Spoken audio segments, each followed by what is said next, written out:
प्रातः ज्योतिर समस्त दर्शक भाई भणी मानू मोर आंतरिक नमस्कार एवं शुभेच्छा जनाए।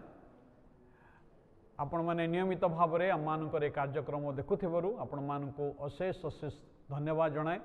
मु विश्वास करुच्ची ए कार्यक्रम द्वारा आपण मैंने आत्मिक भाव में उपकार पाउछंती। जदि आपण आत्मिक भाव में कौन से उपकार पाउछंती आपण मानकर बंधु मानकु आपणकर कुटुंब मानकु ए शेयर लिंक को शेयर करंतु जेपरि सेमाने मध्य ए कार्यक्रम को देखिबा द्वारा आ समान को जीवन रे आशीर्वाद पाइबे।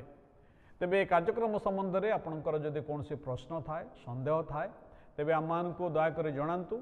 आमने आपणकर प्रश्न एवं संदेह को दूर करबा पई चेष्टा करिवो। जदि आपण मानकर कौन से प्रार्थना अनुरोध थाए ताहा मध्य आम मानकु जणांतु।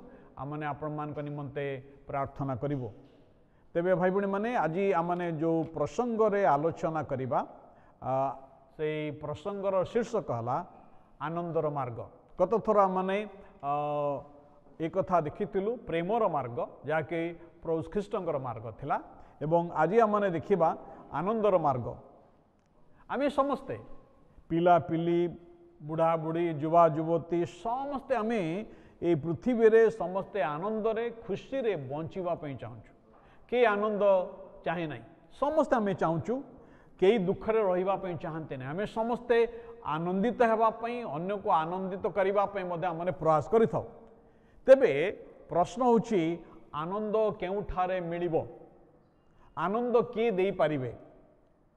अनेक आनंद आनंदित होगापी आनंद पाइबापी से माने अनेक भूल कार्य करि बसंती। कई कई धन टंका पैसा रे आनंद खोजती। जदि मो पाखरे प्रचुर अर्थ थिबो प्रचुर टंका थिबो तेबे मो आनंदित हो पारिबे। कई कई पद पदवी रे आनंद खोजती। जदि मु बड़ चाकरी करिवि मु निश्चय आनंदित रहिबि। कई कई विशेष विशेष खाद्य भोजन करिबारे आनंद खोजती एवं कई कई मूल्यवान पोशाक मूल्यवान सुना गहना परिधान करने द्वारा से आनंद खोजती एवं कई कई मद्यपान निशाद्रव्य सेवन ये सब करने द्वारा से आनंद खोजती। कई कई यौन अभिलाष रे आनंद खोजती।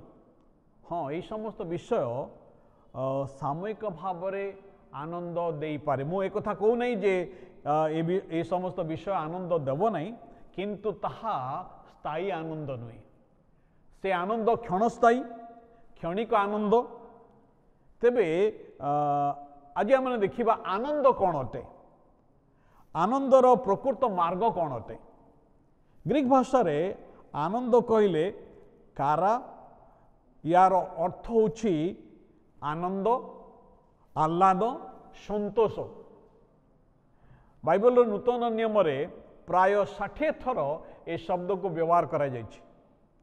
ग्रीक भाषा रे ये जो कारा शब्दटी सहित आउ गोटे शब्द अति निकट रे संयुक्त होइछे ता होछि अनुग्रह ग्रेस।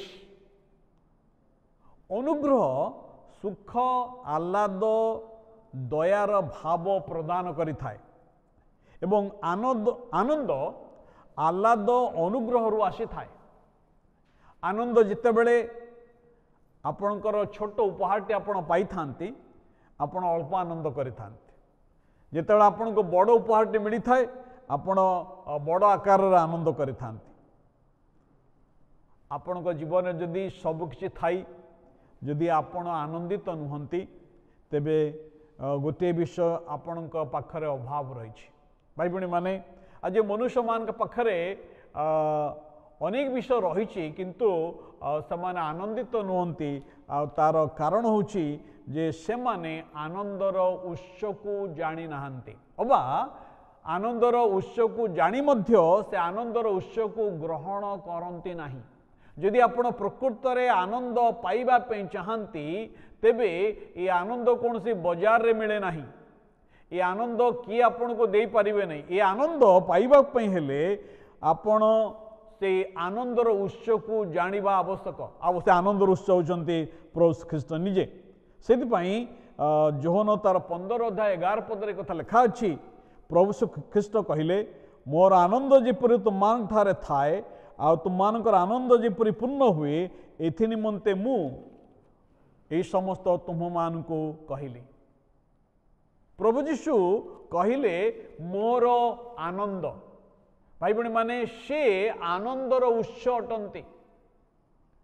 जो आनंद जगतर लोकमान पाखरे नहीं, जो आनंद एक शाश्वत आनंद, स्वर्गीय आनंद, जो आनंद रे कौनसी मलिनता नहीं, जो आनंद रे कौनसी खुण नहीं, से आनंद से तांकर विश्वासी मान को से प्रदान करने पे चाहती।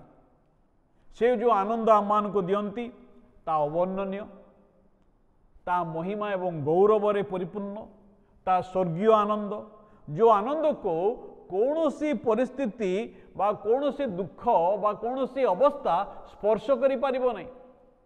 ये जगत रे निश्चय दुख अच्छी, क्लेश अच्छी, संकट अच्छी, समस्या अच्छी, किंतु ए समस्त मध्यरे आपण हृदय मध्यरे ईश्वरंकर आनंद को प्राप्त हो पारिबे जदि आपण ख्रीष्ट जीशु को निज जीवन रे प्रभु एवं उद्धारकर्ता भाव में स्वीकार करेंगे। कारण से आनंदर उत्स अटंती। प्रभु जीशु आसिले जेपरि आम्भे माने से आनंदर अधिकारी हो। भाई भणी माने आपण कौन से आनंदर अनुसंधान करुछंती, से आनंद को पाइबा पई चाहूछंती, से आनंद को जदि आपण जानिछंती, से उत्स को जदि जानिछंती, से आम मान को ये आह्वान दियंती। से कथा कहती, हे परिश्रांत भारग्रस्त लोक समस्ते तुमने मो निकट को आस, मु तुम मान को विश्राम देवी। जदि आपण सरल हृदय तांको निकट को आसबे एवं तांको कहिबे प्रभु मते से आनंद दरकार। दिने प्रभु जीशु ख्रीष्ट से समीरण रास्ता दे जाउथिले, गोटे स्त्री लोक जे कि समाज रे जार चरित्र नहीं, से स्त्री लोक सहित कथबार्ता करला समय प्रभु ख्रीष्ट कहले, प्रभु तांको पानी मागिले एवं से स्त्री लोक कहला आपण जड़े जिहुदी ही मत किपर आपण पानी मागुंट, कारण जिहुदी मान सहित समीरणी मान कौन सी संपर्क नहीं, कौन सी डीलिंग नहीं। किंतु प्रभु तांको कहले जे कई जल पान करिवो से तृषार्त हबो, किंतु मु जो जल देवी जे पान करिवो ता अंतररो निर्झर स्वरूप उछुली उठिबो। भाई भणी माने ख्रीष्टंकर आनंद एक उछुल आनंद अटे। आपण कौन से उछुल आनंद पाइबा पई चाहती? आपणकर दुखर समय, संकटर समय, आपणकर कष्टकर समय प्रभु आपण को से उछुल आनंद देवाई चाहती। प्रभु आम समस्त को साहाय्य करंतु जेपरि आमे से आनंदर कर्ता को, आनंदर उत्सव को आम मान हृदय ग्रहण करी आमे तांकर आनंद जीवन रे प्राप्त हो जगत रे तांको निमंते बंचिबा। प्रभु आम समस्त को आशीर्वाद करंतु। धन्यवाद।